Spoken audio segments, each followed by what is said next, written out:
Bismillahirrahmanirrahim. Alhamdulillah. Wassalatu wassalamu ala khatimil anbiya. During the month of fasting, we often feel that time is flying. But if we look more realistically, then it provides us more time to work than other normal days of life. If we simply try to have an idea about how much time we spend in preparation of food and enjoyment of food in normal days, we will be shocked. We take quite often a rich breakfast, but those who are Weight Watchers go for very light early morning breakfast, maybe an apple, maybe some other fruit or a slice, and that's all. Yet to have that apple and that slice, there is some time needed. Then we have usually a tea break around 10-11 a.m. when people think they need some energy to recoup their life. And then again we find a lunch hour where people think that for an hour and a half or 2 hours they are free. Even when they don't want to eat, they take that break and enjoy and relax the way they want. And then in the evening, if a proper supper or dinner is offered, that means several courses, and each course takes at least 15-20 minutes to prepare. If you put all this time we use for just enjoying food, then you will feel shocked how much time we are quote unquote wasting in just eating food, and quite often not even healthy food, what usually people call in the West garbage food. Anyhow, the point I want to share with you is in the month of fasting, a believer, male or female, youth or elderly person, each one is reminded of time management, how to manage time. Each one becomes extremely punctual. I am not aware of a young boy or an old person all over the world who will not take care of exact time of closing his sahur or early morning breakfast, or who would like to break his fast half a minute ahead of time prescribed for that. This creates an extreme sense of punctuality, that you must be on the dot, no need at all to take liberty. Anyhow, besides that, we find that in this month Allah subhanahu wa ta'ala reminds us of attaching ourselves with the Quran.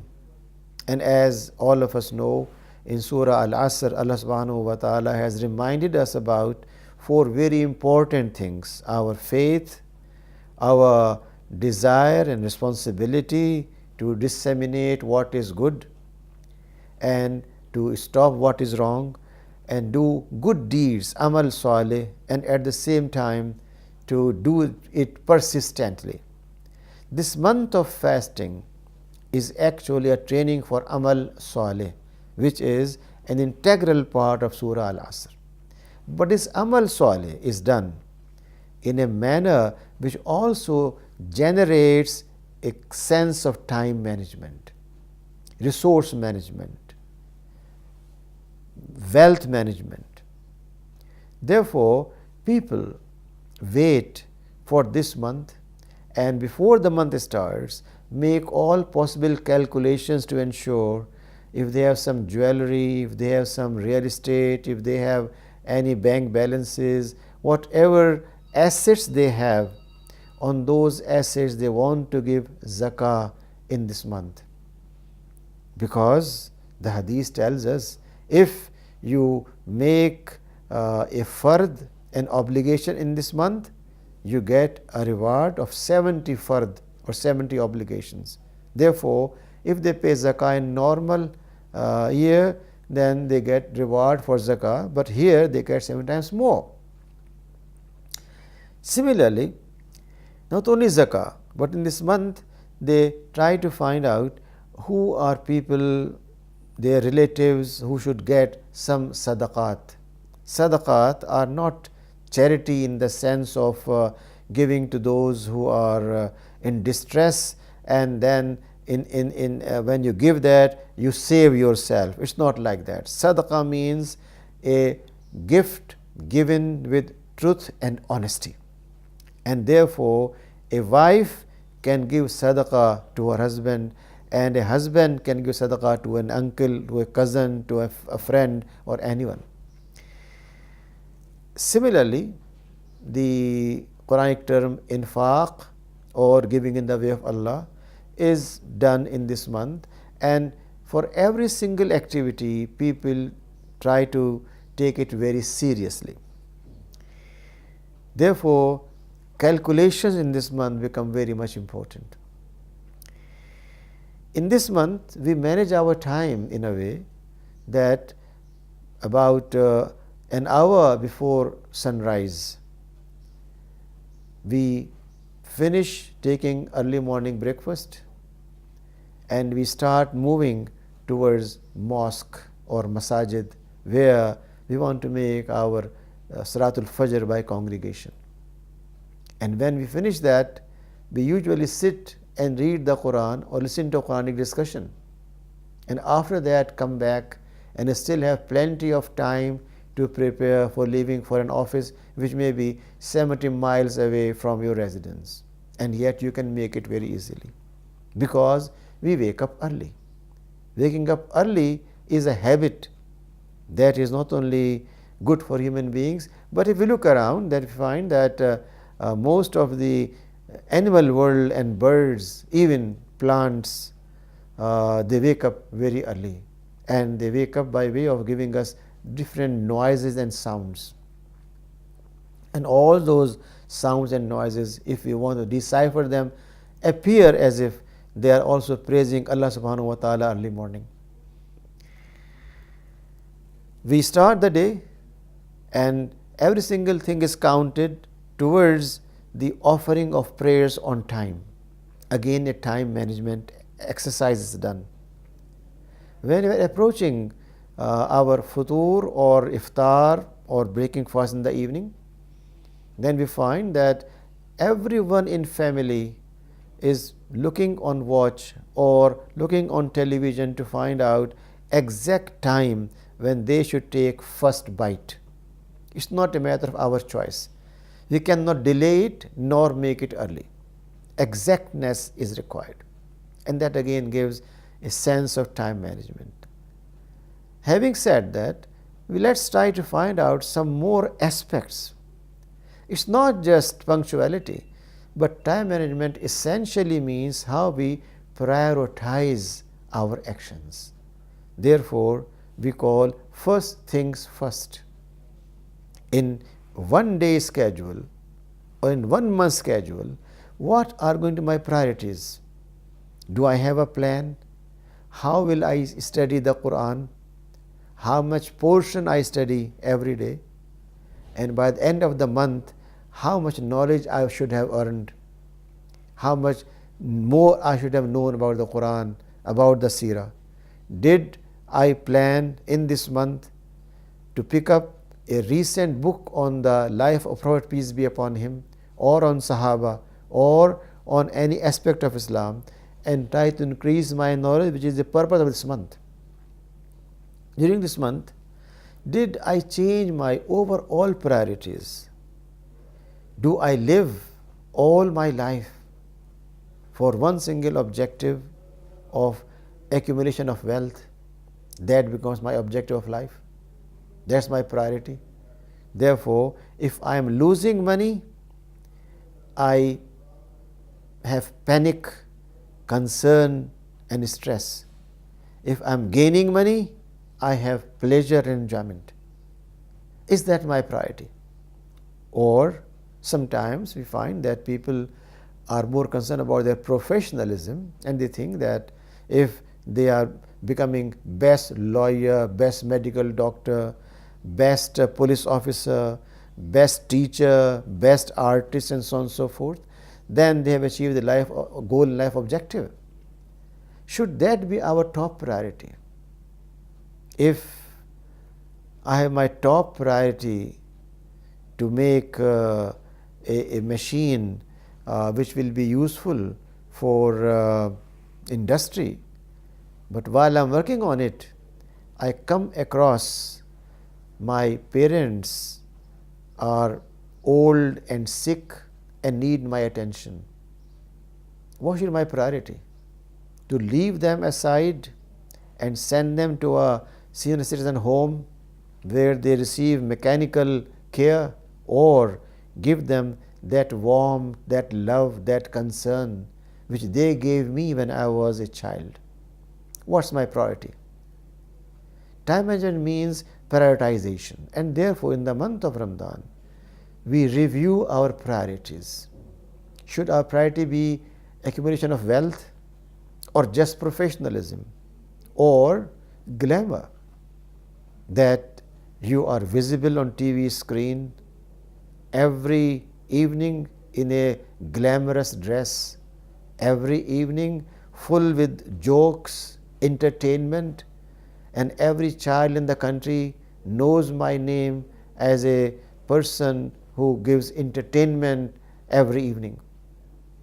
If that becomes my objective of life, is that really worth considering? Or instead of appearing on one evening on television and getting appreciation from thousands and millions of people, if in my neighborhood I have a poor family and I visit them, take with me some hot meal, take with me some dress, take with me some other resources, sit with them, share with them with dignity and honor, not giving them a feeling that I am giving some charity, but I am thankful to them for accepting my gifts, because if they accept my gifts, Allah subhanahu wa ta'ala rewards me. If I do charity with a frowning face, Allah subhanahu wa ta'ala rejects all my effort. The Quran tells us very clearly that those persons who talk with a language which is showing their self greatness, which shows that they are better than others, which shows that they are in a commanding position, all those aspects spoil all possible benefits. Therefore, instead of making glamour my God, if I make my priority serving human beings who are in need, I may not be known on TV by millions of people, but I will be known to one who knows what are secrets and what are evident facts, Allah subhanahu wa ta'ala. And if He knows that I have done something for Him, then I am the most successful and most proud person in the world. Therefore, in this month of fasting, a new concept emerges: how I manage my time, how I fix my priorities. If during past few years I never thought of visiting my parents, although I may be living 100 kilometers away from them or 1000 kilometers away from them, I always thought that there is a so-called Mother's Day, a so-called Father's Day, and therefore if I have sent a greeting card on that day, I have done my job. This month tells me, is that really enough?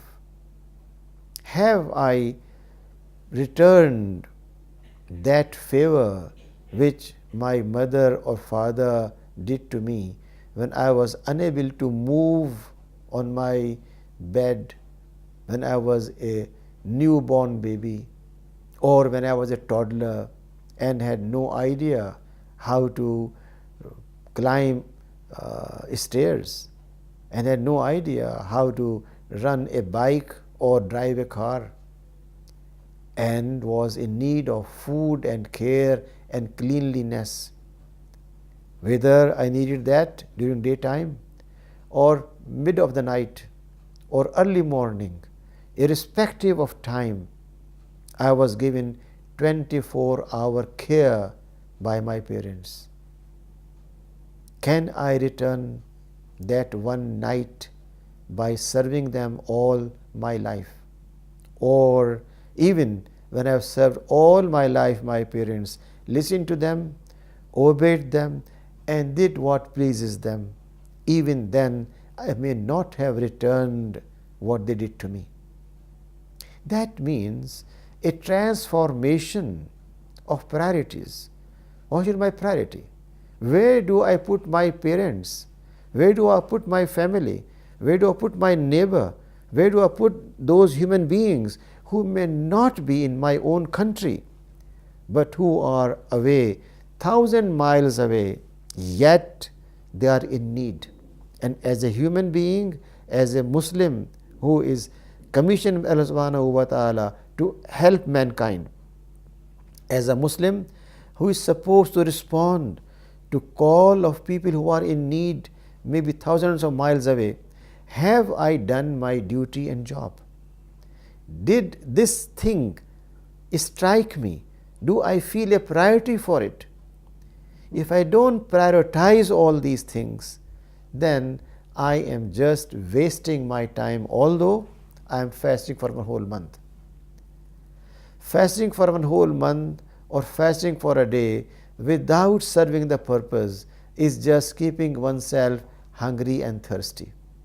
But with a sense of priorities, with changed vision, with a sense of accountability, that we are accountable to Allah subhanahu wa ta'ala for everything we do, and we must excel in good deeds, amal salih, virtuous actions.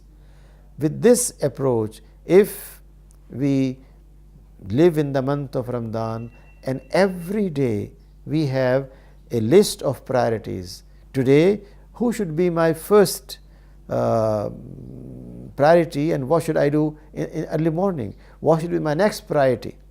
And if not today, what should I do tomorrow? What should I do next day? When we prioritize all these good deeds, and perhaps every day one small good deed as companion to do it. Once Prophet, peace be upon him, asked, who among you is fasting today? Who among you has visited a sick person? Who among you has helped a laborer? Who amongst you has given a charity?